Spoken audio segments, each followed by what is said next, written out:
स्वागत है दोस्तों आप सभी का एके इंडिया यूट्यूब चैनल पे। जी हाँ दोस्तों, एसएससीजीडी परीक्षा 2019 11 फरवरी की दूसरी पाली की जो पूछे गए सभी प्रश्नों के उत्तर 100% सही और एक्यूरेट लेकर के आ गया हूँ और सभी प्रश्नों का जो पीडीएफ है आप लोगों को प्रोवाइड करवा दिया जाएगा।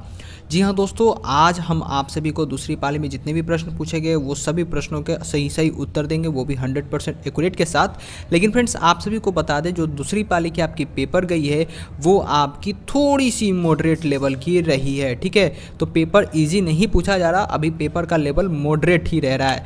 तो मैं आप सभी को बताऊंगा कि कितने आप स्कोर कर सकते हो। तो बता दूं कि आप जो स्कोर कर सकते हो यहाँ पर 60+ जो है आप एवरेज लड़के जो है स्कोर करके निकल रहे हैं बाहर। ठीक है।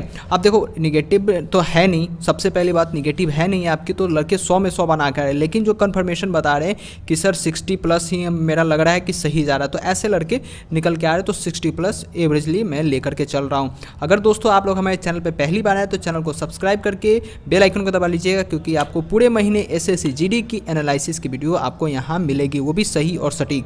तो वीडियो को लाइक कर दीजिए। तो चलिए इस वीडियो को शुरू करते हैं।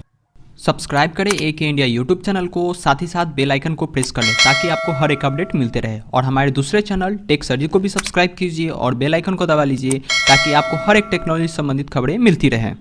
जी हाँ दोस्तों, ये रहा पहला क्वेश्चन। लेकिन आप लोगों से बस इतना ही रिक्वेस्ट करेंगे कि इस वीडियो को ज़्यादा से ज़्यादा अपने दोस्तों के साथ शेयर कर दीजिएगा कि आगामी कोई भी शिफ्ट होगी जिसमें उनके एग्जामिनेशन होंगे तो उनको बेनिफिट मिल सके। और आप हमें लाइक करे हुए हमारी वीडियो को, तो हमें मोटिवेशन मिलती है और हम इसी तरह आप लोगों के लिए और भी वीडियो बनाते रहेंगे। अब देखो, पहला प्रश्न पूछा गया था कि जोजिला दर्रा निम्न में से किस राज्य में स्थित है। तो फ्रेंड, जोजिला दर्रा जो है आपकी जम्मू कश्मीर में स्थित है। अब देखो, जम्मू कश्मीर में सिर्फ जोजिला दर्रा ही स्थित नहीं है, इससे संबंधित और भी प्रश्न आपको अगले शिफ्ट में पूछे जा सकते हैं, जैसे कि बुर्जिला दर्रा, काराकोरम दर्रा, पीर पंजाल दर्रा और बनिहाल दर्रा। ये जितने 4 और एक जोजिला दर्रा, ये 5 जो दर्रे हैं आपके पूरे जम्मू कश्मीर में ही स्थित है। और इस शिफ्ट के आपकी तीसरी शिफ्ट में ये प्रश्न यहाँ से आपको संभावित है कि आपको अगली शिफ्ट में काराकोरम या तो पीर पंजाल या बनिहाल या बुर्जिला दर्रा से क्वेश्चन पूछे जा सकते हैं। कि जैसे कि आप सभी को पता है कि जो क्वेश्चन का लेवल है उसे सेम रखने के लिए उसी टॉपिक के रिगार्डिंग आपको क्वेश्चन पूछे जाएंगे। ठीक है, तो पहली प्रश्न तो आप लोगों के सामने ये रहा। दूसरा प्रश्न पूछा गया था कि असम के नए राज्यपाल कौन है। जी हाँ दोस्तों, राज्यपाल से प्रश्न पूछा गया था, तो राज्यपाल का नाम है जगदीश मुखी। अब देखो फ्रेंड्स, आप लोगों को क्या करना है कि पूरे भारत का, जी हाँ पूरे भारत का राज्य का मुख्यमंत्री और उसके गवर्नर, साथ ही साथ आपको वहाँ की लोकसभा की सीट और राज्यसभा की सीट आपको देख लेनी है, क्योंकि वहाँ से भी एक क्वेश्चन आपको इस शिफ्ट में बना है। तो चलिए फ्रेंड्स, अगले क्वेश्चन को देख लेते हैं। अगला क्वेश्चन है कि नई दिल्ली में मेट्रो लाइन के नए खंड का उद्घाटन किसने किया है। तो फ्रेंड्स, जो नई दिल्ली में जो मेट्रो लाइन का नया खंड का उद्घाटन हुआ वो नरेंद्र मोदी द्वारा जो है वो किया गया है। करंट अफेयर के क्वेश्चन है और इस करंट अफेयर के क्वेश्चन को मैंने अपने अनअकैडमी की क्लासेस में आप सभी के साथ शेयर किया था। आप लोगों को मैंने शुरू में भी बोला था, जितने भी सारे लोग हैं अनअकैडमी के ऊपर आ जाइए, हम आपको वहां पर बेस्ट से बेस्ट क्वेश्चन देंगे। तो आप लोग में से बहुत सारे लड़के आए हैं, उनको बेनिफिट हो रहा है। तो अभी भी आप नहीं आए तो अभी कुछ नहीं बिगड़ा, आप आइए, लिंक आपको नीचे डिस्क्रिप्शन मिल जाएगा और जाकर के फॉलो कीजिए। आपको डेली वहाँ अनअकैडमी क्लासेस पर लाइव क्लासेस और एसएससी के लिए क्लासेस करवाते हैं, शाम को जीके जीएस की भी क्लासेस चलती है। ठीक है, अब देखो यहाँ पर एक प्रश्न आया था, जैसे मैंने आप सभी को बताया था, संसदीय सीट, राज्यसभा की सीट पूछा जा रहा है कि पंजाब में कुल कितने राज्यसभा की सीट है। तो फ्रेंड्स, पंजाब में जो टोटल आपकी राज्यसभा की सीट है वो 7 है। अब पंजाब की यहाँ बात किया जा रहा है फ्रेंड्स, तो पंजाब से संबंधित प्रश्न आपके पूछे जा सकते हैं कि पंजाब के मुख्यमंत्री कौन है। अगले शिफ्ट में शायद ये भी क्वेश्चन पूछा जा सकता है, क्योंकि पंजाब का मुख्यमंत्री के बारे में मैं बता दूं सबसे पहले कि पंजाब के जो मुख्यमंत्री आपके अमरिंदर सिंह है और वहीं वहाँ का जो गवर्नर है वो विजेंद्र सिंह बंदोर कोई है, विजेंद्र सिंह बंदोर। ठीक है, विजेंद्र सिंह बंदोर वहाँ के अभी वर्तमान में गवर्नर हैं। अब देखो फ्रेंड्स, अगला प्रश्न जो पूछा गया था कि लघु संविधान किसे कहते हैं। जी हाँ दोस्तों, ये जो है फर्स्ट शिफ्ट में भी क्वेश्चन पूछा गया था और सेकंड शिफ्ट में भी वही क्वेश्चन पूछा गया है। तो लघु संविधान जो है फ्रेंड्स आपके 42वां संशोधन जो हुआ था, संविधान संशोधन या 42वां संशोधन जो हुआ था, उसे ही लघु संविधान कहा जाता है। अब देखो, लघु संविधान के बारे में हम आप सभी को बता बता दें तो लघु संविधान 42वां संशोधन में हुआ था, धर्मनिरपेक्षता, समाजवाद, अखंडता शब्द को जोड़ा था 42वां संविधान संशोधन जो हुआ था प्रस्तावना के अंतर्गत, ये 3-4 शब्दों को जो है जोड़ा गया था। तो इसी के लिए बहुत ही ज़्यादा इंपॉर्टेंट हो सकता है। तो अनुच्छेद या संविधान संशोधन के से भी एक क्वेश्चन पूछे जा रहे हैं, अनुच्छेद से जो है 2 क्वेश्चन हर एक शिफ्ट में पूछे जा रहे हैं। तो इसे अनुच्छेद को आप ध्यान में रखिएगा क्योंकि ये बहुत ही ज़्यादा इंपॉर्टेंट है, आपके 2 प्रश्न इधर से भी बन रहे हैं। अगर दोस्तों आप लोगों को वीडियो पसंद आ रही है तो वीडियो को लाइक कर दीजिए। और बता देते हैं दोस्तों कि इस वीडियो को स्पॉन्सर किया गया है रोजधन ऐप के जरिए। अगर आप इस ऐप को इंस्टॉल करते हो तो आपको मिलेंगे टोटल 50 रुपये। पहले इंस्टॉलेशन करने पे आपको मिलेंगे 25 रुपये। अगर आप हमारे रेफर कोड को यूज करते हो तो फिर से मिलेंगे आपको 25 रुपये। कुल मिलाकर के आपको यहाँ मिलेंगे 50 रुपये एक ऐप के इंस्टॉलेशन में। लिंक आपको नीचे डिस्क्रिप्शन में मिल जाएगा। अब देखो अगला क्वेश्चन पूछा गया था कि खाने का सोडा, जी हाँ दोस्तों, खाने का सोडा का रासायनिक नाम क्या होता है। तो बता दें कि खाने का सोडा का जो रासायनिक नाम होता है सोडियम बाइकार्बोनेट होता है। अब देखो इस शिफ्ट में अभी पूछा गया है खाने का सोडा का रासायनिक नाम। अगर मे भी अगले शिफ्ट में आपके क्वेश्चन पूछा जाए कि सोडियम बाइकार्बोनेट का रासायनिक फार्मूला क्या होता है तो मैं बता दूं तो NaHCO3 जो होती है इसकी रासायनिक नाम है। और इसी से संबंधित इसका अगर यूपेक नाम की बात करें, यूपेक नाम जो होता है सोडियम डाइहाइड्रोजन बाइकार्बोनेट, इसका जो होता है इसका यूपेक नेम होता है। तो यूपेक नेम भी आप याद कर लीजिएगा क्योंकि ये प्रश्न से आपके एक क्वेश्चन इस आज के तीसरे शिफ्ट में आपके बनेंगे ही बनेंगे।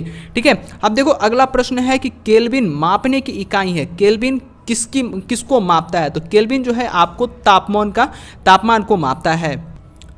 ठीक है, अब देखो जो भी आपकी एसआई सिस्टम में जितने भी आपके यूनिट है और उसके जो क्वांटिटी है जिससे नापा जाता है उसके बारे में आपको जानकारी होनी चाहिए। अब देखो अभी इस शिफ्ट में आपको केल्विन तापमान के मापने का पूछ रहा है। अब अगले शिफ्ट में हो सके तो तापमान में किस में नापा जाता है तो केल्विन इसमें एसआई सिस्टम में हम बता सकते हैं। लेकिन जरूरी नहीं है कि तापमान ही पूछे, आपको लंबाई, द्रव्यमान्य, समय, कार्य, कोण, ठोस कोण, ज्यामितीय ज्योति तीव्रता, विद्युत धारा, ये सभी के बारे में पूछा जा सकता है। तो एक बार आप पूरे एसआई सिस्टम को जरूर देख ले, उसमें आपको एक क्वेश्चन बनेगा ही बनेगा। ठीक है, तो देखिए अब अगला प्रश्न जो पूछा गया था, अगला प्रश्न पूछा गया था कि 2016 में संयुक्त राष्ट्र विकास कार्यक्रम द्वारा प्रकाशित मानव विकास सूचकांक में नॉर्वे की श्रेणी क्या थी। अब देखो नॉर्वे की श्रेणी इसलिए पूछा जा रहा था कि नॉर्वे जो था नंबर 1 पे था। ठीक है, और भारत का रैंकिंग शायद इसमें जो है मुझे कंफर्म याद नहीं है, लेकिन इसकी 42 जो है भारत के यहाँ पर रैंकिंग है। ठीक है, अब देखो ये पूछा जा रहा है संयुक्त राष्ट्र विकास कार्यक्रम के द्वारा, लेकिन अगर पूछ दे कि विश्व प्रेस स्वतंत्रता सूचकांक क्या है, क्योंकि ये आरपीएफ में ऑलरेडी क्वेश्चन पूछा जा चुका है। विश्व में प्रेस स्वतंत्रता में भारत का जो है स्थान कितना है तो मैं बता दूं 138वां स्थान है। उसके बाद फ्रेंड्स अगर हम बात कर लेते हैं कि शांति में भारत का स्थान कितना है, कि भारत कितना शांत है पूरे विश्व में, उसकी सूची कितनी है तो भारत 137वां स्थान पे है।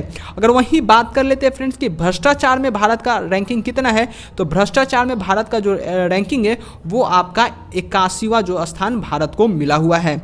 अब देखो एक मैथ का प्रश्न आया था, बहुत ही सिंपल प्रश्न था, कोई ज़्यादा टफ नहीं था। 300 का 25% का 5% यहाँ फाइंड करना था, तो इसे सिंपली इस तरह से कैलकुलेट करके 15/4 जो है इसका आंसर आ जाता था। अब देखो क्या करना है, का मतलब मल्टीप्लाई होता है, का मतलब मल्टीप्लाई होता है, तो 300 का 25% यानी कि नीचे बट्टा में 100 फिर का है तो फिर गुना और 5/100 कर देना था और सिंपली इसको कैलकुलेट करके सिंप्लीफिकेशन करके 15/4 जो है आंसर इसको ला देना था। अब देखो एक क्वेश्चन पूछा गया था, ये क्वेश्चन जो है एग्जैक्ट तो मेरे पास नहीं आया था, लेकिन मैंने बनाने की भी कोशिश किया तो क्वेश्चन नहीं बन पा रहा है क्योंकि एक टर्म इसमें जो है मिसिंग है। अब देखो 200 मीटर लंबी ट्रेन है, 36 किलोमीटर प्रति घंटा की रफ्तार से चलकर एक पुल को पार करता है, तो पुल की लंबाई बतानी थी। तो अब कितने देर में यहाँ पार करती ये बताया नहीं जा रहा था, अगर आपको पता होगा तो जरूर बताना। ठीक है, अब देखो एक अगला क्वेश्चन पूछा गया था मिसिंग नंबर से, ये रीजनिंग का क्वेश्चन था कि 3, 8, 10, 15, 17, 22, 24, तो आगे का 2 टर्म पूछा जा रहा था या एक टर्म, लेकिन एक टर्म लड़के तो बताया कि एक ही टर्म होगा, लेकिन मुझे लग रहा था यहाँ कि 2 टर्म पूछा जाएगा क्योंकि ये जो बन रहा है देखो आप यहाँ 5 का डिफरेंस है, फिर 2 का डिफरेंस है, फिर 5 का है, फिर 2 का, फिर 5 का है, फिर 2 का, फिर 5 का है, फिर 2 का, तो 5-2 का कॉम्बिनेशन यहाँ चलेगा, तो ये 29 और 31 इसका राइट आंसर होगा। अगर एक टर्म पूछा जा रहा था इसका 29 जो है बिल्कुल सही जवाब होगा। अब देखो अगला प्रश्न पूछा जा रहा था कि सारे जहां से अच्छा हिंदुस्तान हमारा, गाने की रचयिता कौन है? तो देखो फ्रेंड्स, सारे जहां से अच्छा हिंदुस्तान हमारा का रचयिता इकबाल है। अब इसी से संबंधित आपको दो प्रश्न और बनते हैं जो कि आपके एग्जाम में पूछे जा सकते हैं, जैसे कि वंदे मातरम के रचयिता कौन है और जनगण मन का रचयिता कौन है। तो वंदे मातरम के जो रचयिता हैं आपके बंकिम चंद्र चटर्जी हैं, और वहीं जनगण मन की बात करें तो रविंद्रनाथ टैगोर जो है इसके रचयिता हैं, रचयिताकार। ठीक है, अब देखो, अगर आप लोगों को प्लीज़ दोस्तों पसंद आ रही है वीडियो तो लाइक कर दीजिए। लाइक करने से हमें मोटिवेशन मिलती है और हम लोग आप लोगों के लिए इसी तरह अच्छे अच्छे वीडियो बनाते रहेंगे। अब देखो फ्रेंड्स, अगला क्वेश्चन आता है, आगरे का किला का निर्माण किसने करवाया था? तो आगरे का जो किला था उसका निर्माण जो था अकबर ने करवाया था। और एक प्रश्न आया था साइंस से रिलेटेड था कि सूर्य से निकलने वाली पराबैंगनी विकिरण को अवशेषित करने वाली कवच का काम करता है। देखो ये ज्योग्राफी का क्वेश्चन है आप लोगों के लिए। तो कौन काम करता है? सूर्य से जो पराबैंगनी किरणें आती है उसकी कवच को काम कौन करता है? तो समताप मंडल करता है, जो कि सूर्य से आने वाली पराबैंगनी किरणों को या जो अल्ट्रावायलेट रे होती है उसे रोकती है। अब देखो, अगर ये आपकी एटमॉस्फेरिक लेयर से रिलेटेड है तो आपको ऐसे प्रश्न पूछे जा सकते हैं कि सबसे पहला लेयर जो है वो कौन सा है? तो सबसे पहला लेयर जो आपका ट्रोपोस्फीयर होता है, और सबसे बाद का जो स्फीयर होता है उसे एक्सोस्फीयर जो है कहा जाता है, यानी कि बाहमंडल उसे कहा जाता है। तो इस तरह के प्रश्न आपके बन सकते हैं। ठीक है, आपके एग्जामिनेशन में इसी से रिलेटेड फिर से क्वेश्चन पूछे जाएंगे, क्योंकि क्वेश्चन का लेवल आपको इक्वल करके रखना है। जी हाँ दोस्तों, अब देखो, अब यहाँ आ रही है एक क्वेश्चन आया था, सिंपल इंटरेस्ट का क्वेश्चन था कि मूलधन आपको 5984 रुपया बताया जा रहा था, और जो मूलधन और इंटरेस्ट था वो 8976 था, और समय आपको 6 साल का दिया जा रहा था, और रेट निकालना था। ठीक है, तो यहाँ पर इंटरेस्ट निकालने के लिए हमको क्या करना होगा? जो आपका मिश्रधन है और मूलधन को माइनस करेंगे तो आपका इंटरेस्ट निकल जाएगा, और इंटरेस्ट निकलने के बाद आप सिंपली फार्मूला पे आप पुट कर दोगे, और उसके बाद यहाँ से आप सिंपली रेट निकाल लोगे, और रेट निकालने के बाद आपका कुछ इसके सिंपलीफाई करोगे तो आपको 25/3% आएगा। मैंने यहाँ इसे नहीं सिंपलीफाई किया है, क्योंकि अगर मैं इसे काटने बैठता तो पूरा ये गंदा दिखता। ठीक है, तो इसी के लिए मैंने यहाँ डायरेक्ट आप लोगों के लिए लिख दिया है। अब देखो, अगर आप लोगों को इसी तरह और भी आगे एनालिसिस की चाहिए तो चैनल को सब्सक्राइब कर लीजिए। ठीक है, और बेल आइकन को जरूर प्रेस कर लीजिएगा।